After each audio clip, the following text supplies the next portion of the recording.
all the companies that come today will get a special price. Can we translate? ก็คุณมาแชลนะคะก็คือขอขอบคุณมากๆทุกท่านที่มาในวันนี้คุณมาแชลได้มาดำเนินการบริหารโรงแรมนี้นะคะประมาณ3 เดือนที่แล้วนะคะแล้วคุณมาแชลรู้สึกซาบซึ้งมากที่ทุกท่านมาร่วมงานวันนี้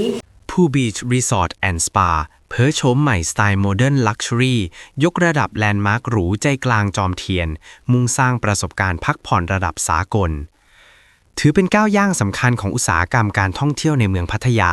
เมื่อ Pooh Beach Resort and Spa ประกาศเปิดตัวรูปลักษณ์ใหม่อย่างเป็นทางการภายหลังการปรับปรุงครั้งใหญ่ Complete Renovation เพื่อมุ่งสู่การเป็นจุดหมายปลายทางแห่งการพักผ่อนระดับพรีเมียมบนทำเลศักยภาพสูงสุดของหาดจอมเทียน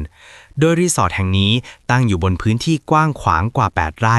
โดดเด่นด้วยการออกแบบสไตล์โมเดิร์นลักชัวรี่ที่ผสมผสานความหรูหราทันสมัยเข้ากับบรรยากาศอันเงียบสงบของชายฝั่งทะเลได้อย่างไร้ทิฏฐิพร้อมต้อนรับแขกผู้มีเกียรติด้วยมาตรฐานการบริการที่เหนือระดับ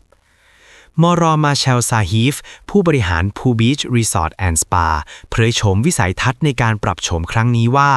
ทางรีสอร์ทมีความภาคภูมิใจอย่างยิ่งที่ได้นำเสนอเอกลักษณ์ใหม่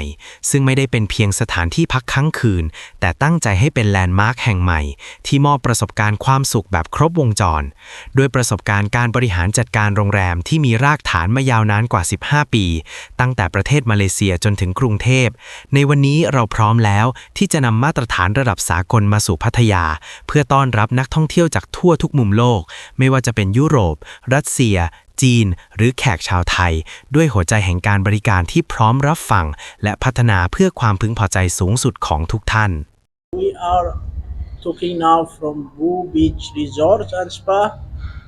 We are now opening in Pattaya and it's the biggest resort we have. We have actually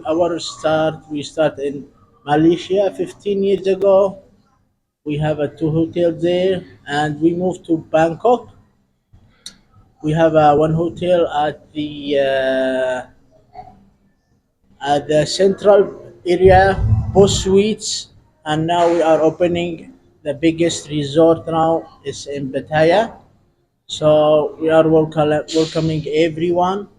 And we offer for all our guests like Russian guests, we have European guests, we have Thai guests, we have very big restaurant and a big pools. We have 2 pools and many games for the customers. And we will open soon a spa, healthy spa in